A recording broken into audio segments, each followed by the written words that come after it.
الحمد للہ رب العالمین حمد الشاکرین والعاقبۃ للمتقین والصلاة والسلام علی رسولہ الکریم اعوذ باللہ من الشیطان الرجیم بسم اللہ الرحمن الرحیم فاذکرونی اذکرکم واشکروا لی ولا تکفرون صدق اللہ مولانا العظیم وصدق رسولہ النبی الکریم الامین بلغ العلا بکمالہ کشف الدجی بجمالہ حسنت جمیع خصالہ صلو علیہ وآلہ۔ ناظرین السلام علیکم ورحمۃ اللہ وبرکاتہ۔ اس ماہ مبارک کی آخری تاخرات نصیب ہوئی۔ آج الحمدللہ یہاں مسجد حسین دربار حضرت ذکی سلطان باہو قدس سر العزیز پر ختم قرآن کی عظیم الشان تقریب تھی، اور ماشاءاللہ لوگوں کے اندر ایک کیفیت تھی، ایک جذبہ تھا، ایک نور تھا، ایک جلوہ تھا، ایک رنگ تھا۔ حضرات، یہی اعزاز کیا کم ہے کہ الحمدللہ ہم مسلمان ہیں، صاحب ایمان ہیں، اور جس چیز کو مانتے ہیں اس پر عمل کر رہے ہیں۔ پاکیزگی اور طہارت کے سفر میں یہ ماہ مبارک ہمارے لیے اس لیے بھی باعث برکت ہے کہ یہ ہماری غلطیوں، کوتاہیوں، ہماری نااہلیوں پر، غفلتوں پر پردے ڈالتے ہوئے ہمیں اللہ کے قریب آنے کا موقع دیتا ہے۔ ایک بات کی ریہرسل بڑی ضروری ہے۔ اذان میں اللہ کا ذکر ہے، اقامت میں اللہ کا ذکر ہے، نماز میں اللہ کا ذکر ہے، کلمے میں اللہ کا ذکر ہے، بلکہ حدیث پاک میں تو یہاں تک بھی آتا ہے کہ افضل الذکر لا الہ الا اللہ محمد رسول اللہ صلی اللہ علیہ وسلم۔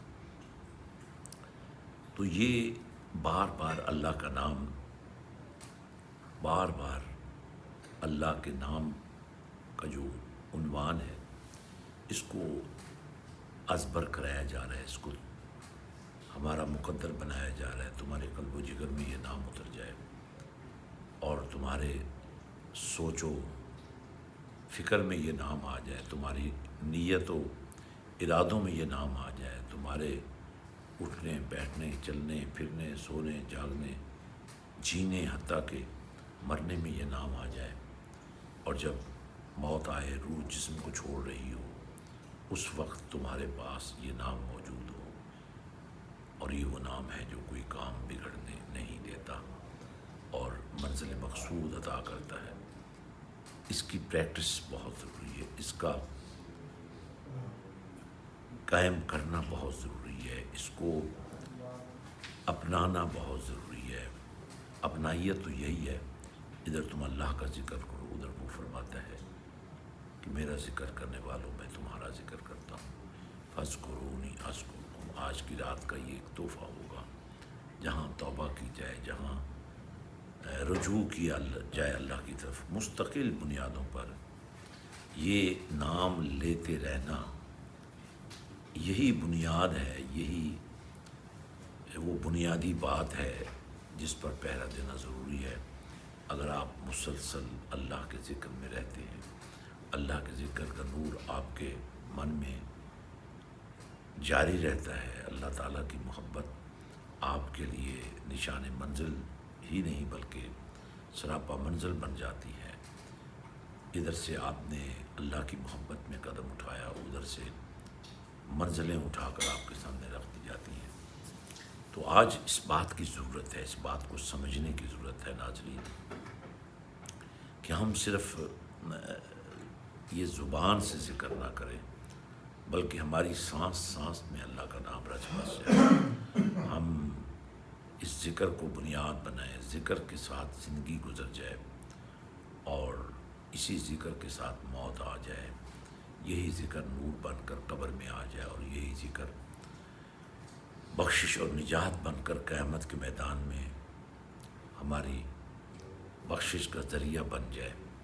ناظرین، اللہ کا ذکر کرنے کے لیے اہتمام دیکھیے، طریقہ کار دیکھیے۔ اللہ تعالیٰ اپنے فرشتوں کی ڈیوٹی لگا دیتا ہے۔ نبی رحمت صلی اللہ علیہ وسلم نے فرمایا، ایک خاص فرشتے جن کو سیاہین نبی رحمت صلی اللہ علیہ وسلم نے بیان فرمایا کہ یہ سیر و سیاحت میں رہتے ہیں، یہ ہر وقت اس تلاش میں رہتے ہیں کہ کوئی کہاں کب اللہ کا ذکر کر رہا ہے۔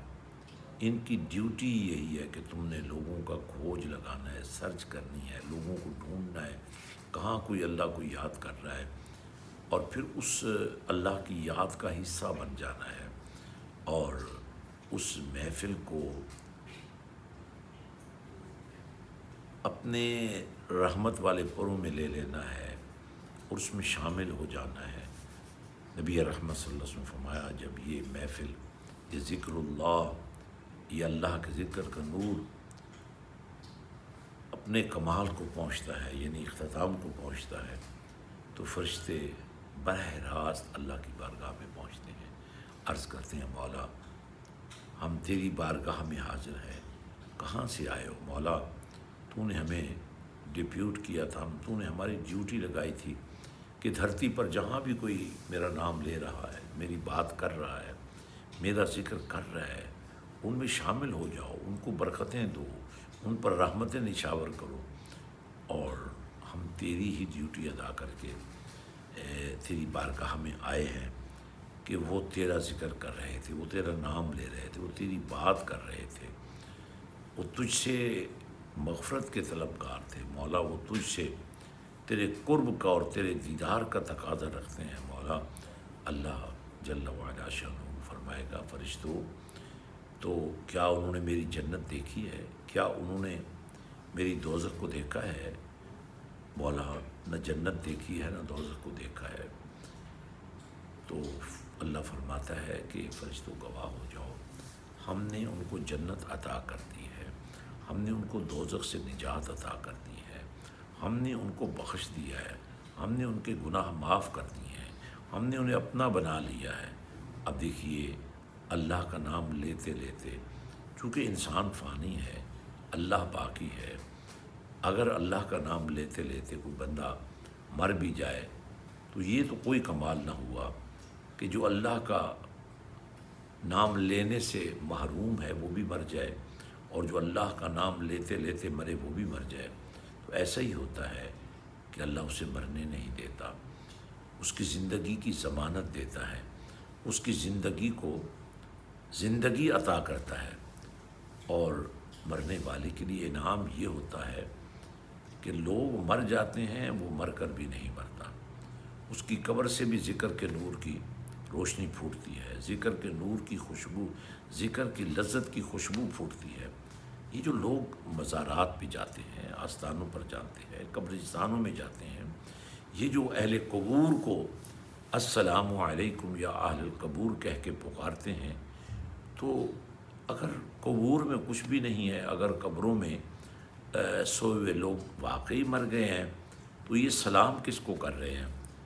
یہی وہ بات تھی جو ایک مرتبہ صحابہ کرام نے رضوان اللہ تعالیٰ علیہ مجمعین نے نبی رحمت سے عرض کی، یا رسول اللہ صلی اللہ علیہ وسلم یہ تو فوت ہو چکے ہیں۔ تو فرمایا نہیں، یہ سنتے بھی ہیں اور جواب بھی دیتے ہیں، لیکن تمہیں ان کے جواب کا شعور نہیں ہے۔ تو ناظرین اب اندازہ فرمائیے، کسی بھی قبر میں کسی بھی شخص کی یہ کیفیت ہے کہ وہ سلام سنتا بھی ہے اور جواب دیتا بھی ہے، اور واقعی یہ بات سمجھ بھی آتی ہے کہ ایک ہے کافر، وہ کفر میں مر گیا، ایک ہے مشرک، وہ شرک میں مر گیا، ایک ہے منافق، وہ نفاق میں مر گیا، ایک ہے نان مسلم، وہ اسلام کے بغیر مر گیا۔ اس کے مرنے میں اور کلمہ پڑھنے والے کے مرنے میں تو فرق ہونا چاہیے، اللہ کا نام لینے والے میں اور اللہ کے نام سے غافل رہنے والے میں تو فرق ہونا چاہیے۔ وہ بھی مر گیا، یہ بھی مر گیا، اس کو بھی کوئی خبر نہیں، اس کو بھی کوئی خبر نہیں۔ بھائی یہ فطرت کے بھی خلاف ہے، حقائق کے بھی خلاف ہے، دلائل کے بھی خلاف ہے، قرآن کے بھی خلاف ہے، حدیث کے بھی خلاف ہے۔ تو ضرورت اس بات کی ہے کہ وہ جو چند بنیادی اصول طے شدہ ہیں ان کو تو ماننا ضروری ہے، ان پر تو آپ کو بحث و تمیز نہیں کرنی چاہیے، اس پہ تو آپ کو اینٹ سے اینٹ ملے دیوار بن جاتی ہے، آپ کو تو عمارت بنانی ہے، آپ کو تو بلڈنگ بنانی ہے، آپ کو تو قلعہ بنانا ہے اسلام کا، اگر آپ ہر چیز کا انکار کرتے جائیں گے تو یہ قلعہ کیسے بنے گا؟ اس قلعے کے اندر پناہ کیسے ملے گی؟ تو اس لیے ضرورت ہے، یہ باضابطہ ایک سائنس ہے، ذکر الہی کی سائنس کو سمجھنے کی ضرورت ہے۔ ذکر الہی کرنے سے درجات بلند ہوتے ہیں، اللہ کی طرف سے رحمت کی برسات آتی ہے، اللہ کی طرف سے نور برستا ہے، اور یہ جو قبروں میں اٹریکشن ہے، یہ جو اہل قبور کے آستانوں پر جا کر آپ کو سکون آ جاتا ہے، وہ سکون اسی وجہ سے آتا ہے نا، الا بذکر اللہ تطمئن القلوب، خبردار اللہ کا ذکر دلوں کو سکون دیتا ہے۔ تو یہ وہ آستانے ہیں، یہ وہ خانقاہیں ہیں جہاں زندگی بھر اللہ کا نام لیا جاتا ہے۔ آج بھی یہاں اللہ کا نام لیا جا رہا ہے۔ تو اللہ اللہ کرنے والے اللہ کی لذت میں گم ہیں، اور کئی اللہ اللہ کرنے والوں کی تو کیفیت یہ ہے کہ وہ اللہ کا نام لیتے لیتے اس کیفیت میں پہنچ گئے ہیں کہ جیسے ایک بوٹی لگ جائے، اس پہ پھول کھلے، الف اللہ چمبے دی بوٹی مرشد من میرے وچ لائی ہو۔ یہ ایک سائنس ہے، چونکہ اللہ کا نام لینا ایک سائنس ہے، اللہ کا ذکر کرنا ایک فیکلٹی ہے، ایک پریکٹس ہے، ایک لاہ عمل ہے۔ اس لیے وہ لوگ جو اس کے بارے میں شعور نہیں رکھتے، وہ تو یہی کہیں گے اب دکھاؤ اللہ کا نام لینا، اس طرح لینا، اس طرح محافل کرنی، اس طرح مل کر حلقے بنا کر اللہ کا نام لینا، کون سی حدیث میں لکھا ہوا ہے؟ کون سا نبی پاک صلی اللہ علیہ وسلم نے ایسا کیا؟ کون سا صحابہ نے ایسا کیا؟ اللہ اکبر، ذکر اللہ کے بغیر صحابہ رہ سکتے تھے؟ نبی تو اللہ کے ذکر میں رہنے والی ہستی کا نام ہے۔ تو یہ وہ چیزیں ہیں، یہ وسوسے ہیں، یہ وہ اشکال ہیں جو لوگوں کے دلوں میں ڈالے جاتے ہیں۔ بھائی آپ خطبہ جمعہ کھڑے ہو کر دے رہے ہیں، کوئی بیٹھ کے دے رہا ہے، کوئی بڑے اونچی آواز میں دے رہا ہے، کوئی بڑے دھیمے انداز میں دے رہا ہے، کوئی بڑی خوش الحانی سے دے رہا ہے۔ اب آپ یہ بھی سوال کریں گے کہ یہ خوش الحانی سے خطبہ دینا کیسا ہے؟ یہ کڑک دار آواز میں خطبہ دینا کیسا ہے؟ یہ دھیمے انداز میں خطبہ دینا کیسا ہے؟ یہ جاہ و جلال کے ساتھ بات کرنی کیسی ہے؟ تو بات کس کی ہو رہی ہے؟ ہاں یہ بات ضروری ہے، جس بڑی ہستی کا نام تم لے رہے ہو اس میں تمیز ہونی چاہیے، اس میں تہذیب ہونی چاہیے، اس میں رسپیکٹ ہونی چاہیے، اس میں عزت ہونی چاہیے، اس میں شان اور وقار ہونا چاہیے۔ جب قرآن پڑھا جائے تو وقار سے پڑھا جائے، جب اللہ کا نام لیا جائے تہذیب سے لیا جائے، تاکہ کوئی سننے والا، دیکھنے والا اگر کافر ہے تو صرف آپ کے انداز گفتگو سے ہی دل اس کا بدل جائے، آپ کے انداز محفل سے ہی اس کی دنیا بدل جائے۔ اور دیکھ لیں لاکھوں کو کلمہ پڑھایا گیا۔ ہمارے نبی پاک صلی اللہ علیہ وسلم کی بارگاہ میں آنے والے کچھ بد نصیب تو ایسے تھے جنہوں نے کلمہ پڑھ تو لیا مگر کلمہ نہ پڑھ سکے۔ زبانی کلمہ ہر کوئی آکھے، دل دا پڑھدا کوئی ہوں، دل دا کلمہ عاشق پڑھ دے، ایک ہی جانن یار گلوئی ہوں، جتھے کلمہ دل دا پڑھی وے اتھے جیب نہ ملدی ڈھوئی ہوں، ایک کلمہ مینوں سونے مرشد پڑھایا باہو، میں سدا سہاگن ہوئی ہوں۔ جنہیں کلمہ کملی والے نے پڑھایا انہوں نے کیسا پڑھا، پھر جنہیں صدیق اکبر نے پڑھایا انہوں نے کیسا پڑھا، جنہیں فاروق اعظم نے، جنہیں عثمان غنی نے، جنہیں مولا علی نے، جنہیں حسن و حسین نے، جنہیں بلال نے، وہ کیسے لوگ ہوں گے؟ اور پھر جنہیں ابیس نے پڑھایا ہوگا، جنہیں ابن عمر نے پڑھایا ہوگا، جنہیں تابعین نے پڑھایا ہوگا، تبع تابعین نے پڑھایا ہوگا، آئمہ مجتہدین نے پڑھایا ہوگا، جنہیں اولیاء کاملین نے پڑھایا ہوگا، صالحین نے پڑھایا ہوگا۔ تو اب تصور تو کریں، ایک ایسا شخص جو اللہ کی راہ میں نکل کھڑا ہو، اللہ اس کے نکلنے پر بھی اس کو پیار آتا ہے۔ وَالْعَادِيَاتِ ضَبْحًا فَالْمُورِيَاتِ قَدْحًا فَالْمُغِيرَاتِ صُبْحًا فَأَثَرْنَ بِهِ نَقْعًا